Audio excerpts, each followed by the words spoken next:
토트넘 역사상 그 어떤 선수도, 심지어 해리 케인조차도 이 정도의 대우는 받지 못했습니다. 구단 역사상 가장 거대한 벽화, 그리고 그 벽화가 새겨질 단 한 명의 주인공, 바로 우리의 영원한 캡틴 손흥민 선수입니다. 런던 현지가 지금 이 전설의 귀환을 앞두고 완전히 뒤집혔다고 하는데요. 도대체 토트넘은 왜 떠난 지 6개월이 된 선수에게 구단 역사상 최고의 예우를 바치는 걸까요? 오늘 그 감동적인 진실을 낱낱이 파헤쳐드립니다. 본격적인 이야기에 앞서 영상 제작에 큰 힘이 되는 구독과 좋아요 꼭 부탁드립니다. 현재 미국 LAFC 소속으로 제2의 전성기를 보내고 있는 손흥민 선수. 그가 정확히 6개월 만에 자신의 집이나 다름없는 북런던으로 돌아옵니다. 토트넘 소식통 스퍼스웹은 한국 시간으로 지난 9일 충격적인 소식을 전했습니다. 바로 오는 10일 열리는 슬라비아 프라하와의 챔피언스리그 경기, 그 킥오프 직전에 손흥민 선수가 그라운드에 등장한다는 것입니다. 단순한 관람이 아닙니다. 이것은 토트넘 구단이 지난 여름 제대로 된 작별 인사를 하지 못하고 떠난 살아있는 전설을 위해 마련한 공식적인 고별식이자 가장 화려한 귀환 파티입니다. 그렇다면 이 역대급 귀환을 맞이하는 토트넘의 준비는 어느 정도일까요? 놀라지 마십시오. 구단은 손흥민 선수의 복귀 하루 전 벽화 제작을 공식 발표했습니다. 위치부터가 남다릅니다. 경기장으로 향하는 팬들이라면 누구나 거쳐가는 성지, 바로 토트넘 하이로드에 위치한 3포인트 카페 외벽입니다. 맞은편에는 펍이 있어 수많은 현지 팬이 집결하는 그곳, 그 건물의 측면 전체를 손흥민 선수의 얼굴로 뒤덮고 있습니다. 이것은 단순한 그림이 아닙니다. 토트넘이라는 도시 자체가 손흥민을 어떻게 기억하고 싶어 하는지를 보여주는 가장 확실한 증거입니다. 여기서 주목해야 할 충격적인 사실이 있습니다. 이번 벽화 작업을 맡은 팀은 과거 토트넘의 레전드인 해리 케인과 레들리 킹의 벽화를 제작했던 바로 그 전문가들입니다. 하지만 현지 반응은 차원이 다르다는 것입니다.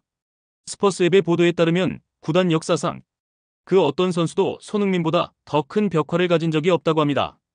토트넘은 전통적으로 동상을 잘 세우지 않는 구단입니다. 즉 건물 하나를 통째로 덮어버리는 이 초대형 벽화야말로 구단이 할 수 있는 사실상의 영국 앨범급 대우이자 최고의 헌사인 셈입니다. 더욱 감동적인 것은 이 모든 과정이 구단의 공식 프로젝트라는 점입니다. 팬들이 자발적으로 그리는 것을 넘어 구단이 주도하고 발표했습니다. 지난 3일 공식 발표된 내용에 따르면 벽화의 디자인조차 손흥민 선수가 직접 선택했다고 합니다. 이것은 토트넘이 손흥민에게 보내는 무한한 신뢰와 존중을 의미합니다. 스퍼스웹은 이렇게 평했습니다. 손흥민보다 더 큰 벽화를 가질 자격이 있는 선수는 없다. 그는 좋을 때나 나쁠 때나 언제나 팀을 위해 헌신했다. 이 문장 하나에 손흥민이라는 선수가 지난 10년간 토트넘에 심어놓은 뿌리가 얼마나 깊은지 고스란히 담겨 있습니다. 손흥민 선수의 방문은 팀의 사기에도 엄청난 영향을 미치고 있습니다. 현재 토트넘을 이끄는 토마스 프랑크 감독은 인터뷰에서 비장한 각오를 밝혔습니다. 슬라비아 프라하전에서 반드시 승리해 손흥민의 귀환을 더욱 특별하게 만들고 싶다. 감독조차도 승리의 명분을 손흥민의 방문에서 찾고 있는 것입니다.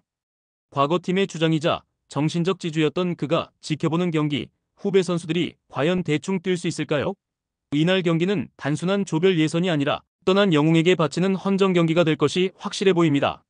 현지 분위기는 이미 축제 그 자체입니다. 벽화 작업이 시작되자마자 3포인트 커페이 앞은 말 그대로 인산인해를 이루고 있습니다. 팬들 사이에서는 이곳이 이미 새로운 성지순례 장소로 지정되었습니다. 스퍼스웹은 다음 주 챔피언스리그 경기 전 수많은 팬이 이 벽화 앞에 몰려들어 장관을 이룰 것이라고 예측했습니다. 영국 런던 한복판, 가장 눈에 띄는 곳에 한국인 선수의 얼굴이 건물만하게 박제된다는 것. 이것이야말로 국위선양이라는 단어가 가장 잘 어울리는 순간이 아닐까요? 토트넘이 왜 이렇게까지 손흥민에게 집착하는지 기록을 보면 의문은 사라집니다. 토트넘 공식 경기 454경기 출전, 173골 101도움, 아시아 선수 최초 프리미어리그 득점왕, 피파 푸스카스상 수상, 그리고 41년 만에 유럽 대항전 우승팀 주장. 그는 구단 역사상 최전성기의 중심에 서 있었던 인물입니다. 토트넘이라는 구단의 역사를 논할 때 손흥민이라는 이름 세 글자를 빼고는 설명 자체가 불가능합니다. 이번 벽화는 그 찬란했던 역사에 대한 구단의 공식적인 마침표이자 영원한 기억의 약속입니다. 사실 지난 여름 이적 당시 급박한 상황 탓에 손흥민 선수는 홈팬들에게 제대로 된 작별 인사를 건네지 못했습니다. 10년이라는 긴 세월을 함께 울고 웃었던 팬들과 선수에게는 너무나 아쉬운 이별이었죠. 이번 복귀가 단순한 이벤트가 아닌 이유가 바로 여기에 있습니다. 6개월 만의 재회. 그것은 미처 전하지 못했던 고마웠다, 사랑한다는 말을 전하기 위한 소중한 시간입니다. 경기장에 울려 퍼질 그의 응원가, 그리고 그를 맞이할 대형 벽화. 상상만으로도 가슴이 벅차오르지 않으십니까? 토트넘은 전설적인 선수들의 동상을 잘 세우지 않기로 유명합니다. 하지만 그들은 벽화라는 방식을 통해 손흥민을 구단의 영원한 레전드로 박제했습니다. 건물이 무너지지 않는 한 손흥민 선수는 언제나 그 자리에서 토트넘을 지켜볼 것입니다. 비록 몸은 LAFC에 있지만 그의 영혼은 영원히 화이트 하트 레인에 남아있음을 증명한 이번 사건. 여러분은 토트넘의 이런 파격적인 대우에 대해 어떻게 생각하시나요? 댓글로 여러분의 의견을 남겨주세요. 오늘 영상이 유익하셨다면 구독과 좋아요 부탁드립니다.